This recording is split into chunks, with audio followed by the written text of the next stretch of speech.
Hello and welcome back to Asagao Academy, everybody. Hello. Hi. We're still fawning over John and his manly, rippling beardness. But John. Yeah, that's right, Joey. Get that mouse off the screen. No one needs to see that shit. I got it off, Bobby. I got it off.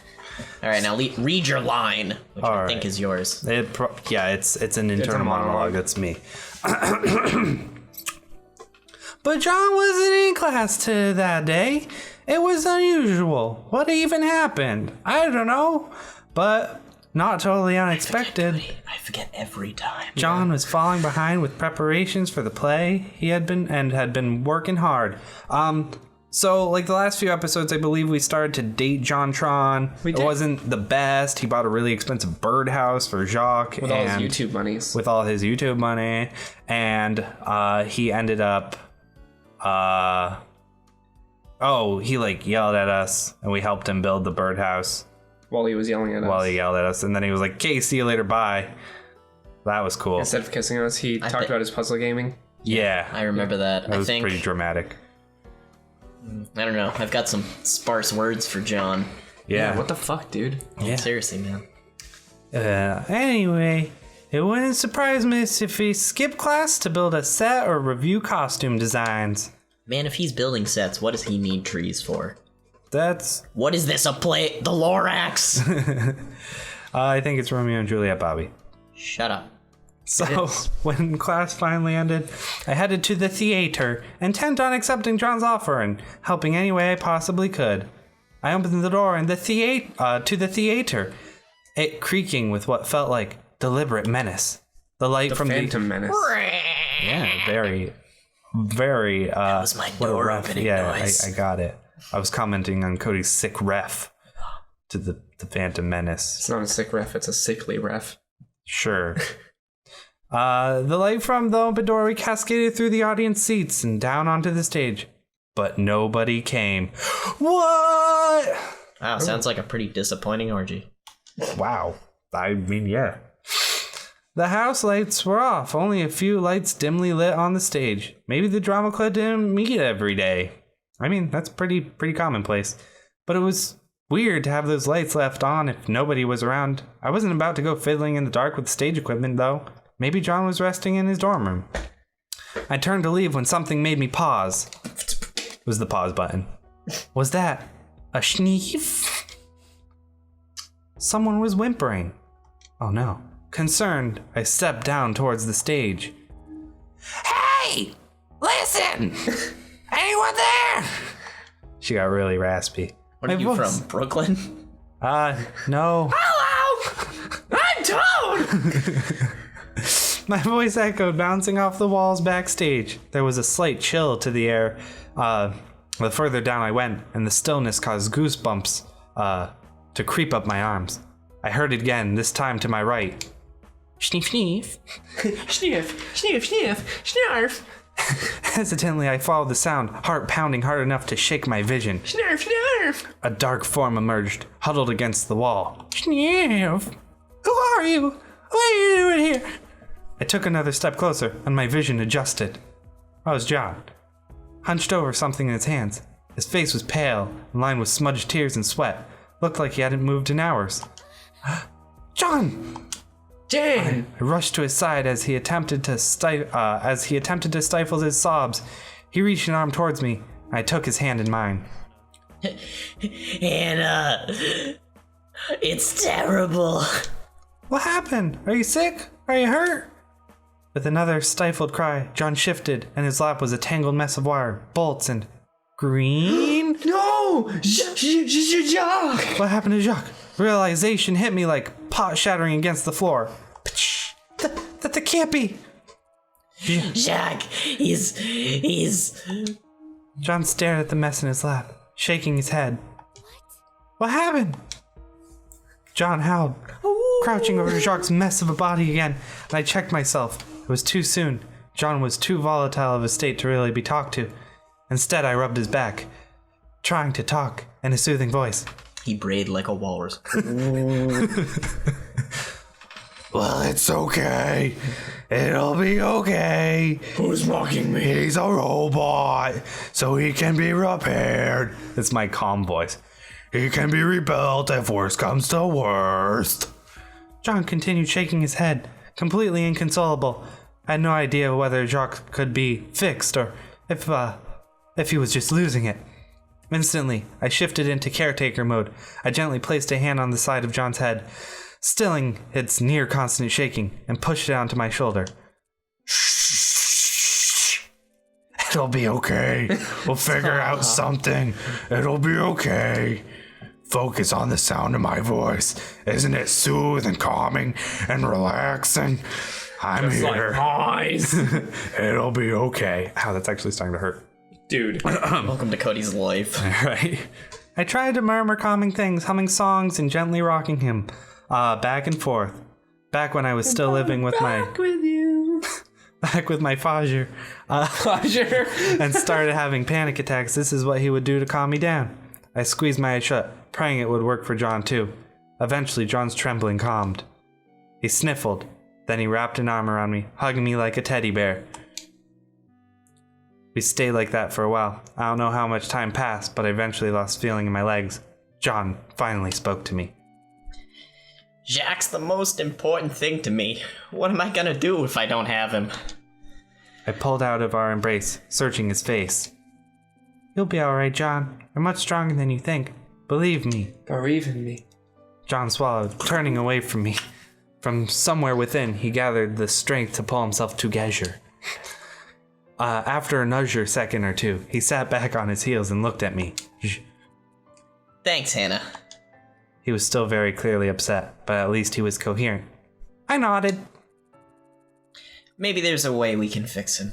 I'm not sure, but when I saw him like that, I just... His breathing sped up again. Beginnings of hyperventilation. I recognized them from my own experience. I stroked his hand. It's okay. We'll take him and see. Right now. Let's just focus on that for now. Until we know for sure, let's focus on what's happening right now. John nodded solemnly. With a gentle hand, he took off his jacket and turned to Jock, or what was left of him. What happened? That's what I'm wondering.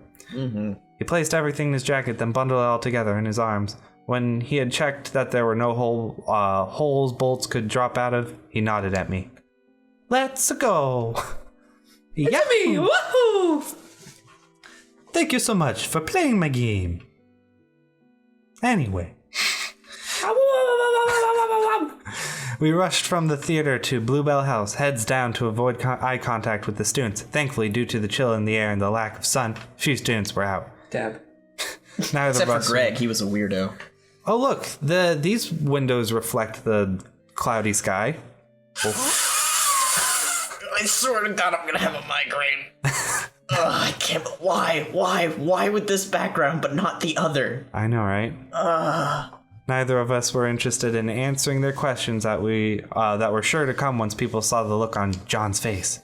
When we finally made it to Bluebell House, John asked me to fish the keys from his pocket. I did, ignoring the bulge. It touched his penis. It was in his pocket. Joey, I've read the sentence. everybody has read the sentence at this point. Move on. Somewhat irritated, he certainly wandered. Touched his penis. Totally touched his penis. No, you didn't, Joey. We saw. Nothing happened. Finally, I pushed open the door and John rushed in. As I followed, It was PBG. I checked the hallway. Nobody had come out of their rooms. We were, as far as I could tell, safe. John went straight to his desk in the back of the room, where a small metallic contraption was attached to his computer. Seeing as it was Jock's size, I assumed that was where he slept, or charged, We or bought him a fucking house. yeah. Put the charger in the house. Yeah, that would be the most useful way to get use out of that very expensive house. It had three dollar signs. That's expensive. That is quite expensive. 3 monies is more than 2 monies. That's definitely true. Twice as much as 1.5 monies. Yeah. 3 times as much as 1 monies. Yep. Thanks, Bobby. Thank you. 6 times as much as half a monies. Damn. Good, Yeah, correct. that's some crazy math right there. Blowing your minds. I work at a bank. I sat on the couch trying hard not to make a sound. John was, for the moment, not utterly consumed by his grief. I was terrified that something I said or did would break the spell. Thankfully, Pubg was nowhere to be found. That's probably a good thing. More than likely, he was on the field practicing for Asagao's first game against Hatterful High. Hate-filled high. Wow. John placed Jock's remains on his desk, unwrapped his jacket, moving painstakingly slowly, so as not to alter the positions of the wires and gears more than they already had been. So what if he just like walked into the room and it was fully animated and he just fucking hucked his jacket out the fucking window? With Jock still inside. That'd be terrible. Yeah. What if that's what fixed him, Joey? It's just like baby bird's gotta fly somehow. Throw him out a window. Back in. When he finally finished, he put on his jacket without seeming to realize what he was doing. Those jackets were more like their second skins, it seemed. As John paused to survey the damage, I peered over his shoulder at the tangled mesh. Jock's head and claws were still visible. Sort of. Some of his feathers were burned off, along with chips in the internal wire. What? Wires were cut, edges blunted. Something that looked like a microchip had a dent in it. One of his wings was completely detached from his body. Did he get in a All fight right. with Godzilla? No, it's cool. We're just gonna have to gut the whole thing, install 2 980s in it, probably a new cooling system and some RAM, and we'll be fine. We'll be fine. 980s? 980s. Just stuff the 1080s in him at that point. I mean, it's fair. It's just a budget option. John turned to me, and I hesitantly shook my head. I don't really know anything about robotics. John wiped his face with his hand, pushing his skin up towards his hairline. Okay. I know a bit. Oh, sorry, Bobby. Oh. I know a bit, but not enough to fix this. I don't know what I'm gonna do. Where did you buy him? You could probably take him back and they could fix buy it. him. Jacques was made by a monk who lives in a technological empire on the mountaintop in Tibet. Or, at least he did. He's dead now.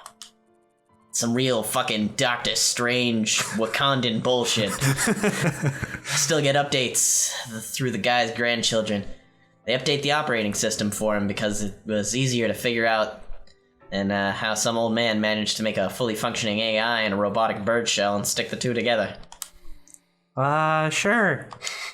No, like seriously, it's a marvel of engineering. And now it's dead. What a waste. What were we gonna do? It was a question I didn't need to ask. John's head was shaking once again. Some kind of compulsive movement he mustn't have not even realized. Not even realized what was happening. Yeah, whatever. I didn't say anything. I had never lost a pet. My father and I couldn't afford pets. Not on his salary alone. But I knew a lot about grief, the echoing pain of a sudden absence. Because my mom died and all. And according to Joey, he couldn't afford very good grammar lessons either. Yeah, no Need good. to enunciate shit. Yeah, no good grammars here. TH is pronounced Joey. I'm pretty sure it's shh. The absence of someone who was always there for you. The sudden feeling of living in a world with no safe harbor. And a world where only you could look after yourself. Why don't they just ask if any of the guys in normal boots know about robotics? You know, like the cyborg that runs the library. Okay. He's just really good at collecting stuff, Cody. He's not a cyborg. Yeah, that's our own headcanon. I laid hands on... Not the completionist. Oh. Yeah, we were talking about Satch. Satch. Oh, Satch. Sorry. I laid a hand on John's shoulders. Yeah, he's Lay just on really hands. smart. Lay on Lay on hands. Do you want to be alone? The edges of John's lips raised onto what must have counted as a smile, given the circumstances. Thank you, Hannah. I do need to masturbate.